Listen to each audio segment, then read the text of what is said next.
There is no best SaaS pricing model. I know that's not what most procurement guides tell you. Most guides try to rank them, compare them, tell you which one to push for. But the pricing model is just a tool, and like any tool, the right one depends entirely on the job you need it to do. What I've seen consistently, across hundreds of enterprise SaaS contracts, is that the damage isn't caused by bad negotiation. It's caused by the wrong model being applied to the wrong situation. A perfectly negotiated pay-as-you-go contract can bankrupt a budget if the underlying usage is unpredictable. A perfectly negotiated per-seat contract can generate 20% waste from day one if the offboarding process isn't tight. In this episode, I'm going to walk through the 4 most widely used SaaS pricing models: pay-as-you-go, flat rate, monthly active users, and per seat. For each one, what it is, when it works, when it doesn't, and the specific contract levers that protect you. Let's start with the most flexible and most dangerous model of all. Pay-as-you-go is exactly what it sounds like. You consume resources, API calls, storage, compute, transactions, and you pay for exactly what you use. No commitment, no minimum, no ceiling. And for a specific situation, this model is genuinely excellent. When you're in the early stages of adopting a new tool, when you don't yet know how fast your usage will grow, how many users will actually engage, what your consumption patterns look like, pay-as-you-go is the right answer. It gives you maximum flexibility with zero waste. The problem is that what makes pay-as-you-go perfect for the beginning makes it dangerous at maturity. Pay-as-you-go has no natural cost ceiling. As your usage grows, more users, more transactions, more customers on a multi-tenant platform, your bill grows with it. And unlike a fixed contract, there is no negotiated cap protecting you. For organizations running their products on multi-tenant customer architecture, where each new customer generates additional consumption, this becomes structurally unpredictable. You cannot forecast your software cost 3 years out, because you cannot forecast how many customers you will have. The most common mistake, staying on pay as you go long after the discovery phase is over. Once your usage is stable and predictable, pay-as-you-go is almost always the most expensive model available to you. Now, even within pay-as-you-go, there are meaningful levers. Here are the 3 I always negotiate. First, consumption thresholds. At defined spend levels, say 50,000, 100,000, 200,000, a discount automatically applies to every unit above that threshold. You negotiate these tiers at signature. The vendor agrees in advance that your loyalty to the platform at scale earns you a better rate. Second, a year-end rebate. A retrospective discount paid at year-end based on total consumption. The vendor keeps full revenue in year and returns a portion based on volume achieved. This works well when you can't ensure your consumption stability, but expect it to be significant if reaching certain conditions. Third, currency commitment with a grace period. This is particularly relevant for storage and compute tools. Think cloud infrastructure. Instead of committing to a specific number of units, you commit to spending a fixed amount in currency over a defined period.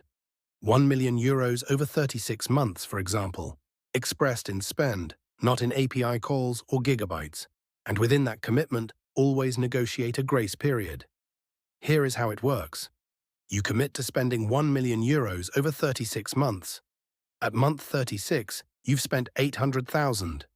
Without a grace period, you've undercommitted by 200,000. And depending on your contract, you may owe that difference as a shortfall penalty. With a grace period of 12 months, you have until month 48 to consume the remaining 200,000. This prevents a use-it-or-lose-it situation that no procurement team should ever accept. A question worth sitting with: if you're currently on pay-as-you-go with any tool, is your usage still in discovery phase, or have you been on this model for 2 years because nobody reviewed it? The latter is very common. Flat rate is the all-inclusive model of SaaS pricing. One fixed price, unlimited usage. No overage charges, no per-user fees, no consumption surprises. CFOs love this model, and they should. Budget predictability is real. The cost is stable across the contract term. There is no risk of a surprise invoice at the end of the month. From an accounting standpoint, this is the cleanest model that exists. Think of it like car insurance. Every driver pays roughly the same premium. The insurance company knows that only a small percentage of drivers will make a claim, and prices accordingly. The SaaS vendor offering flat rate makes the same calculation. Most of your users will use a fraction of the capacity. A minority will be heavy users. The vendor prices the flat rate knowing this distribution, which means there is a negotiation opportunity embedded in the model itself. Here is the most powerful flat rate negotiation lever, the Pareto rule. Before you enter any flat rate negotiation, do a consumption analysis. In most organizations, 20% of users consume 80% of the capacity. The remaining 80%, the occasional users, the quarterly reviewers, the people who log in twice a year for a mandatory process, these users generate minimal consumption. Your negotiation anchor is the heavy user count. You go to the vendor and say, "Our genuine daily users are 200 people out of 1,000. The list price for 200 named users is 20,000. I want a flat rate for my entire organization, with SSO access for everyone anchored to that 200 user baseline, with a premium for the additional occasional access. Not the list price for 1,000. The vendor benefits from this arrangement. Flat rate with SSO means your entire organization can access the tool. Collaboration, templates, corporate knowledge sharing. More users in the platform means deeper embedding, higher switching costs, better renewal outcomes for them. You are offering them retention insurance in exchange for a realistic price. The result, instead of paying 100,000 for 1,000 named licenses, you negotiate a flat rate for your entire organization at 35 to 45,000, anchored to your real usage, with universal access included. A question worth asking now: do you know the split between heavy and occasional users for your top 5 SaaS tools? That analysis is the foundation of every flat rate negotiation you will ever run. Now let's talk about next model. Monthly active users, MAU, is a pricing model that sits somewhere between flat rate and pay-as-you-go. You don't pay per named user. You pay for a monthly allowance of active users, and any user who logs in at least once in a given month counts as one of your MAU allocation. The train analogy makes this intuitive. Imagine you've purchased 200 seats on a train. The train departs each month. 200 passengers can board, but the passengers don't have to be the same people each month. Whoever boards in January can be completely different from whoever boards in February. As long as you don't exceed 200 total in any given month, you stay within your contracted allowance. Once active in a month, a user can do as much as they want within those 30 days at no additional cost. Think of it as a monthly pass. One activation per user per month, then unlimited usage for that user within the period. This model is used most frequently by learning management system providers. And it creates a very specific problem that most procurement teams don't see coming until it's too late. Here is the scenario. In a typical LMS deployment, monthly usage is steady. 200 users per month accessing courses on their own schedule. But every quarter, or every 6 months, comes a mandatory training, ethics refresher, compliance certification, quality management update, required for every employee, and what most HR teams do is schedule these in a single month. In that month, your MAU spikes from 200 to 1,000. If your MAU contract is set at 200, you have 800 users in overage, and overage in MAU contracts is almost always priced punitively. 20, 30, sometimes 50% above the regular per-user rate. This is the trap, and it catches organizations repeatedly. There are 4 ways to solve this problem. The first is yearly active users, YAU. Instead of measuring active users per month, you count unique active users across the full year. 1 annual allowance instead of 12 monthly ones. This absorbs peaks without generating overage. The second is average MAU. You negotiate that your billing is based on the average monthly actives across 12 months, not the peak month. This requires vendor agreement on the measurement methodology, but it is a reasonable ask. The third is a pre-priced overage bucket.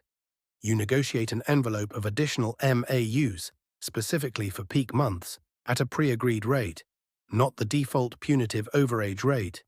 You activate it only when needed.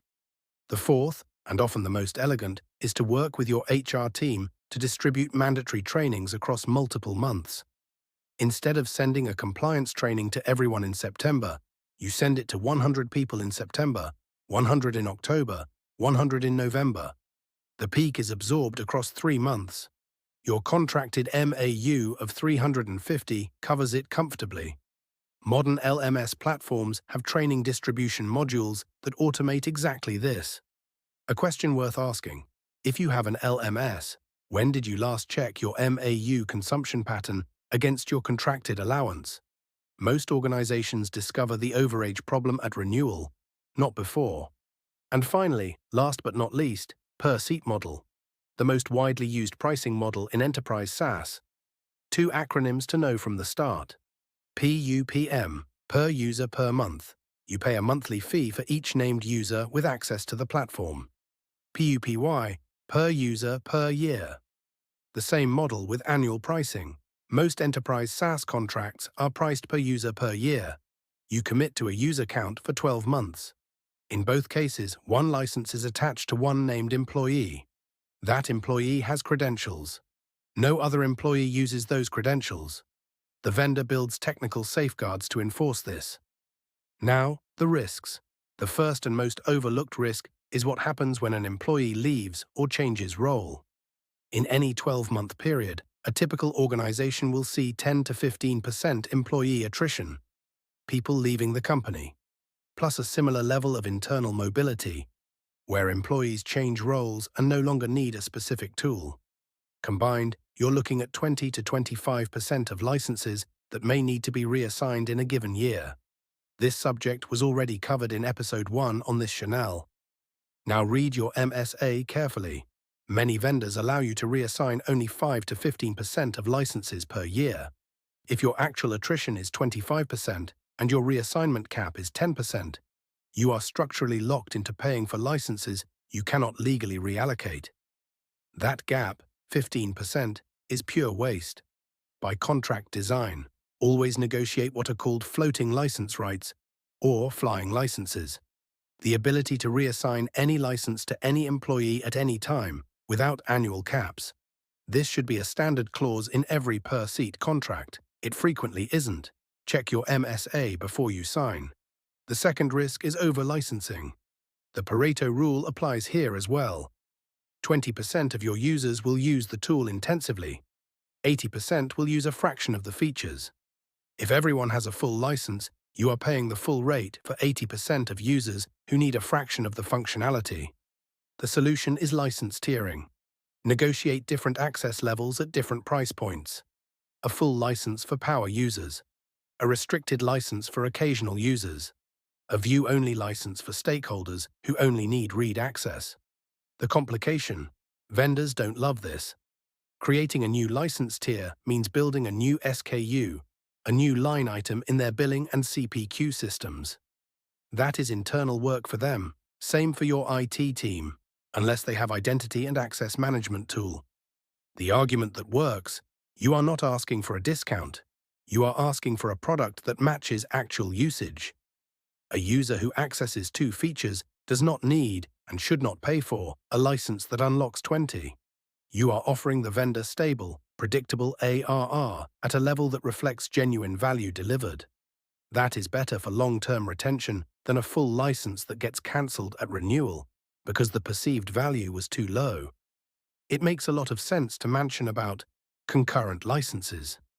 There is a variation on the per-seat model that applies to organizations with shift-based work or globally distributed teams operating across time zones. Concurrent licensing means you pay for the number of users who can be active simultaneously, not the total number of users who have access.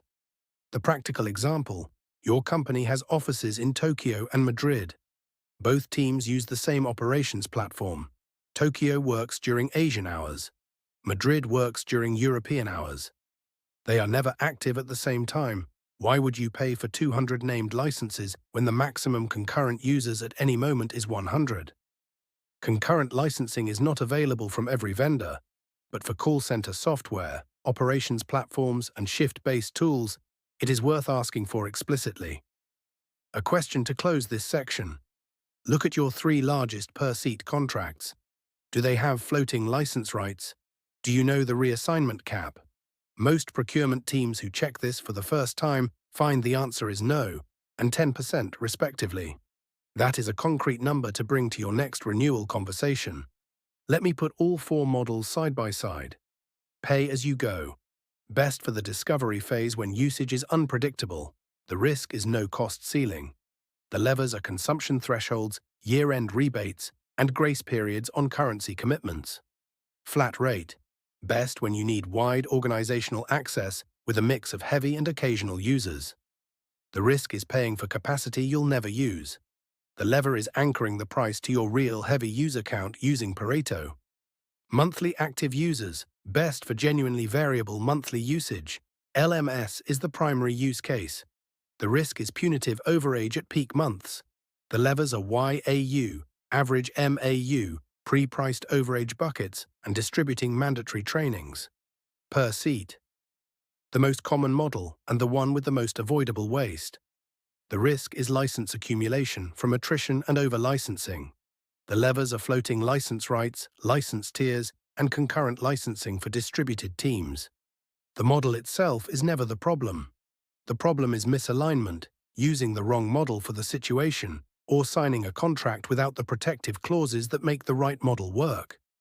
Every model has a correct application, and every model has a contract structure that protects you within it. The job of procurement is to match the two. Free CFO procurement toolkit, vendor scorecard, renewal checklist, and the PDF guide, link is in the description. Subscribe if this is useful. See you next week.